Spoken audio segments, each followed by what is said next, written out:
It is likely that in the late summer months, the high productivity of plant and animals coupled with the salmon runs in the forest made it a desirable place for human occupation. Big game hunting occurred, as well as fiber collection for clothing and containers. After Columbus's initial voyage to the Americas, it took some time for Europeans to start exploring the west coast of North America in earnest.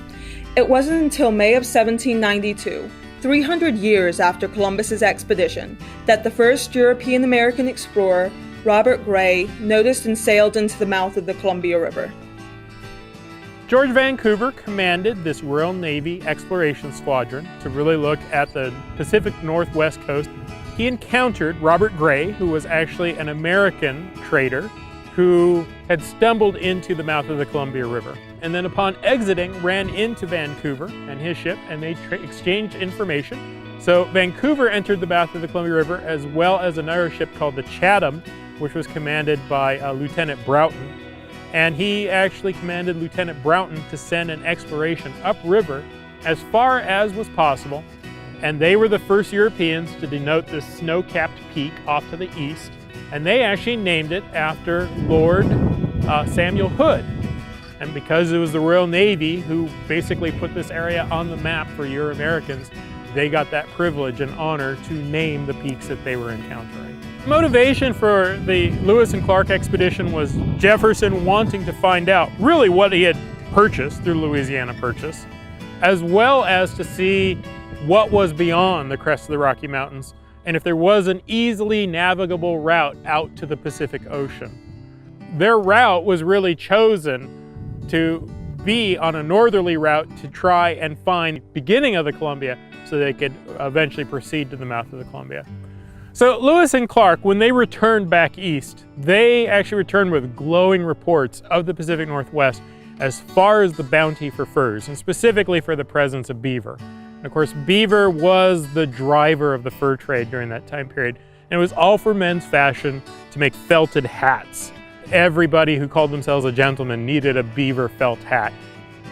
Only just a few years after Lewis and Clark returned, you have an American financier named John Jacob Astor in New York, who actually forms the Pacific Fur Company with the stated purpose of actually putting an American fur trade post at the mouth of the Columbia River. And they build what's called Fort Astoria. And this is where the fur trade and global politics come into play, because the War of 1812 actually starts between Great Britain and the United States. As part of the war, Great Britain sent the HMS Raccoon from China to capture Fort Astoria. Hearing of this, the Northwest Company, which was a British company based out of Montreal, decided to race the HMS Raccoon to Fort Astoria to buy it out before the Raccoon had a chance to take it. They succeeded and renamed it Fort George. The HMS Raccoon arrived a few weeks later, and the frustrated captain of the Raccoon, not wanting to have sailed across the Pacific Ocean for nothing, ordered for a British flag to be planted and a cannon to be fired next to the fort in order to ceremonially take it. So the Northwest Company ended up with Fort Astoria and operated it as a British fur trade fort. The War of 1812 was concluded by the Treaty of Ghent, which actually stated that the Oregon country, which is now Oregon, Washington, and Idaho, would be joint occupation territory for citizens of the United States and Great Britain. The treaty also stated that any property on the west coast of North America that was taken by force by the other side had to be returned back to its original owner. Now, in 1821, the Northwest Company and the Hudson's Bay Company merged under the name of the Hudson's Bay Company. And the chief proprietor of North American operations, George Simpson, came to Fort Astoria with a chief factor named John McLaughlin.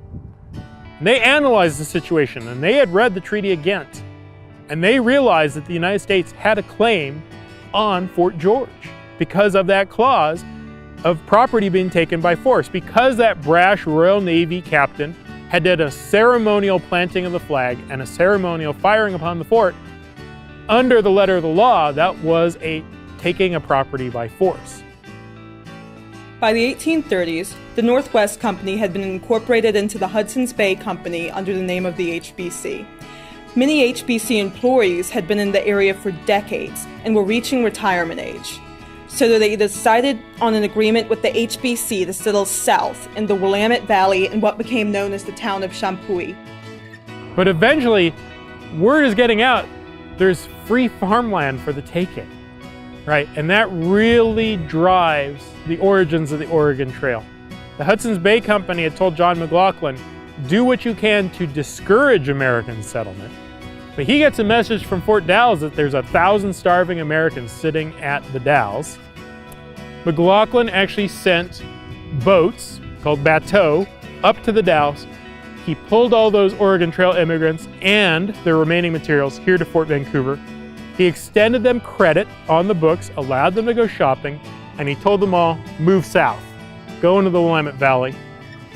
Portland and Oregon City started booming, and really, the Willamette Valley started filling up with Americans. Until 1846, the only way for wagons to circumnavigate Mount Hood and finish the Oregon Trail was to pay a hefty fare to float their belongings down the Columbia. Many people lost much or all of their belongings during this dangerous trip. In 1846, Sam Barlow and Joel Palmer arrived in the Dalles with their families. Frustrated by the high risk and cost associated with floating their belongings down the Columbia, they individually decided to head out with a wagon train to clear a road around Mount Hood. They partially based their route on already existent Native American trails and were able to complete and open the Barlow Road as a toll road later that year.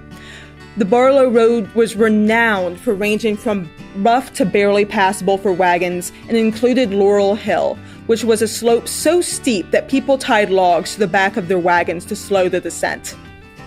As more and more pioneers came to Oregon seeking free land and abundant resources, they increasingly clashed with the American Indians who already resided here. Joel Palmer, now the Superintendent of Indian Affairs, negotiated multiple treaties with various tribes, resulting in the establishment of the Warm Springs and Grand Ronde Indian reservations. Thousands of people from numerous tribes were moved, often forcibly, from their homes onto the reservations in what's now known as the Oregon Trail of Tears. Today, the lands within the Mount Hood National Forest are identified as ceded lands to the Confederated Tribes of Warm Springs Reservation of Oregon. Additional lands are identified as ancestral lands to the Confederated Tribes of Grand Ronde.